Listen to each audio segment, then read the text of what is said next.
Good morning and welcome to Sunday Morning Beers. Good morning. Hopefully everybody survived the big storms last night intact. And if you live in Lincoln Park, hopefully your basement didn't get filled up with the sewage or your streets get flooded, because that has been happening a lot this summer in Lincoln Park. That's true. So our breakfast beer this morning, something really cool. We were, a couple of weeks ago, we were at the Great Taste of the Midwest in Madison, Wisconsin. And we always like to shop for new beers there.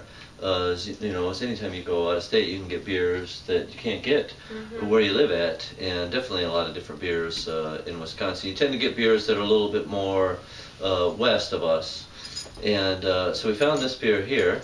You got some company. The story behind this is Victor here. He's very nervous with the stormy weather, and he's still nervous today after all the stormy weather. So can you tell that he loves me? Yeah. So he's looking for protection there.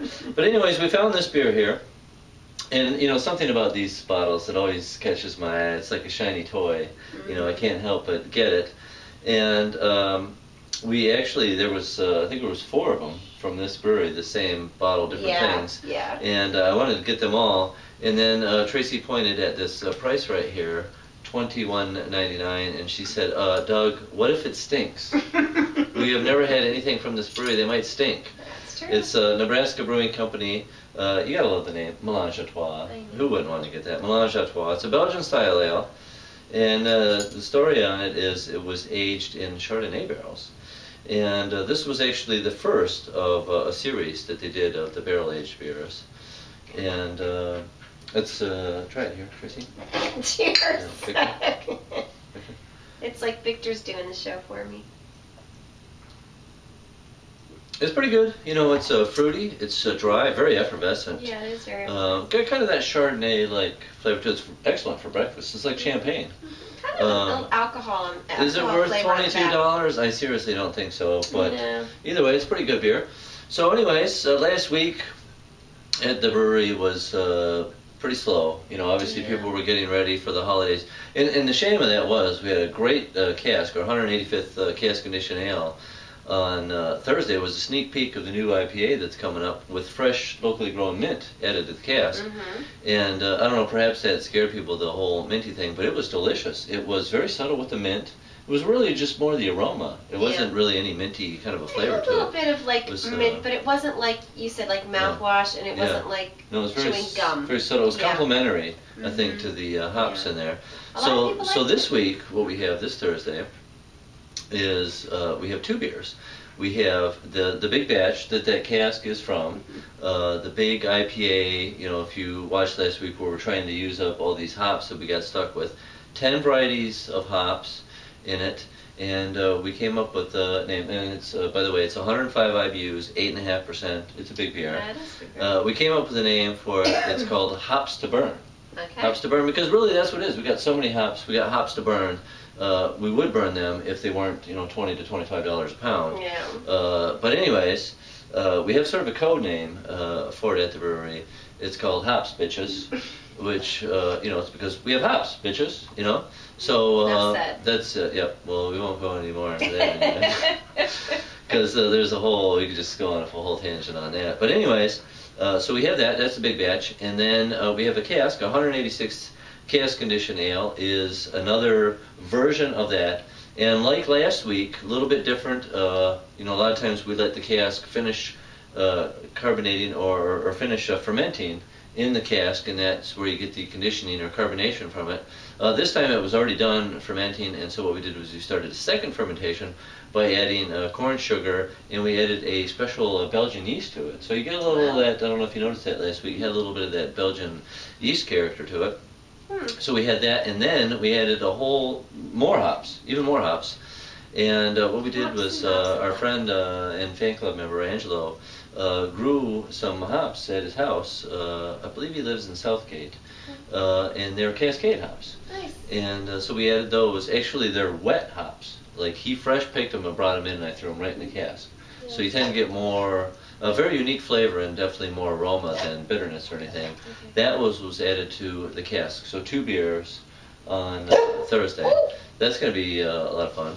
You're back from the holiday. School started again. You're happy that the kids are gone at least a few hours a day. So time to come out and celebrate with 2 new beers. And now it's a new month.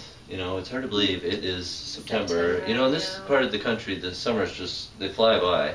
You wouldn't know this weekend that it No, so hot it's been actually the last few days. But anyways, new specials. Actually, the only thing that changed for the month of September is on Wednesday we still are doing the $3 Sloppy Joes, $6 Long Island pitchers, but instead of $7.50 Lincoln Lager pitchers, what we're doing this month is $8.50 pitchers. That's the big pitchers, the 60-ounce pitchers of Purple Game Pilsner, the delicious pre-Prohibition Pilsner. 60 ounces of that for $8.50. That is a hell of a deal. Come on out Wednesday, eat some Sloppy Joes. Bring a whole group of people. Get Sloppy Joes for everyone. Sloppy Joes would be and like share, reverting back to your childhood. Share the pitcher of Purple Game Pilsner. That's right. It's a hell of a deal. And then, so all that excitement on Thursday. Victor is jumping the gun. He wants to tell you about what's going on for us next week. And it's sort of our Labor Day weekend, as it's my favorite thing. It's like Christmas for me next weekend, because quite literally it is. We're actually going to Christmas, Michigan. Yeah, we are. And we're gonna spend the weekend 3 days kayaking. I am going to attempt to kayak around Grand Island by myself. Jesus. I don't know if I can do it or not. It's very treacherous, but I'm going to attempt to do it. If there is no more Sunday morning beers, that means I didn't make it. Don't even say that. That's not even funny. But there won't be Sunday morning beers next week because we're going to be out in the middle of nowhere. So we're not going to be able to... With Victor, too. We're not going to be able to... Even if we can shoot the show, we're not going to be able to transmit it. So there is no Sunday morning beers next week. We're very sorry about that. And if we did not mention it, today we are open our normal hours. And then tomorrow, Monday, Labor Day, we're going to be open at noon instead of 11. We'll be open at noon, so just an hour later, because people aren't working, so they're not going out for lunch. So we're opening just a little bit later. So lots really going on. You got to get back into your fall routine now that summer's over. Your kids are back in school. Your cabin's all closed up, all of that stuff. Pools are all closed up. So it's not time to start thinking about spending more time at 4th Street Brewery. And so I'm sure that we'll see you there lots this week. Even though you didn't see me lots in this video. We're thinking about our big trip next week. And of course, like I said, no Sunday morning beers next week. But I'm sure you'll see us and hear from us either way. So cheers. Enjoy your week. Take care.